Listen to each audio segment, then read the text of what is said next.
Bonjour à tous et merci de votre présence au château de Montchat pour cette 5e édition du concours des vins Terre de Vin. Ce concours Terre de Vin, c'est un outil pour les vignerons qui nous font confiance, qui font confiance à nos palais. C'est quelque chose qui est aussi un outil pour notre rédaction qui tout au long de l'année va pouvoir identifier des domaines, des propriétés et des vins coup de cœur et autres. Merci et bonne dégustation à tous.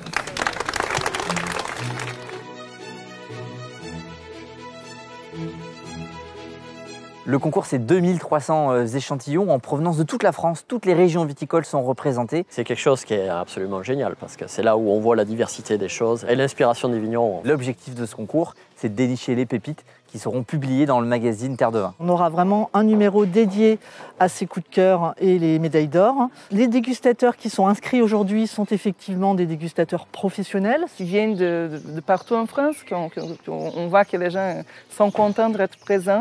C'est toujours un plaisir de retrouver un petit peu les mêmes têtes de dégustateurs d'une année sur l'autre. Ça permet de pouvoir donner des bons points à ceux qui travaillent très bien. C'est quelque chose de très important pour nous, en tant que producteurs, de pouvoir se positionner sur un concours comme celui de Terre de Vin. Oui, j'ai commencé avec une série de vins rosés ce matin. Jusqu'à présent sur les Bordeaux 2022. Très beau millésime. J'ai dégusté Côte de Gascogne. Ce sont principalement des moelleux et vins doux. Et puis, en dernier lieu, les champagnes. Ouais, il y a du très haut niveau. Les vins français, de manière générale, montent en gamme. On a des vins geeks et les professionnels du vin adorent ça, mais finalement, c'est pas ce que le consommateur recherche. Il a besoin d'un vin qu'il va comprendre et avec lequel il va se faire plaisir.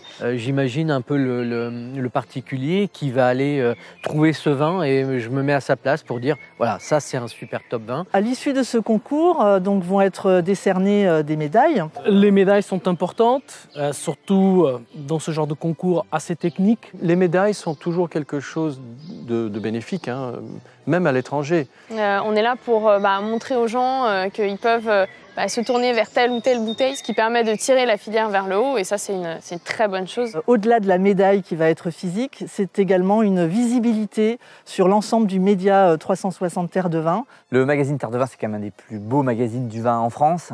C'est toujours une façon de bien garder un œil sur ce qui se passe dans le monde du vin. Visuellement, c'est très facile de trouver l'information, je trouve très fluide. J'apprécie beaucoup son esthétique, puis la qualité des choix de thématiques. Lorsqu'on est producteur, on recherche des metteurs en marché. Et effectivement, ces metteurs en marché lisent ces magazines. Le consommateur final lit ces magazines. Donc, de manière générale, c'est un moyen pour nous de communiquer sur notre production. Avant la dégustation, l'organisateur nous a contactés un par un. Puis a fait un petit entretien au téléphone. Je trouve que c'est un concours assez sérieux. Pour cet événement qui demande beaucoup de concentration, beaucoup de sérieux, il faut absolument être dans de bonnes conditions. Et nous sommes dans de bonnes conditions ici.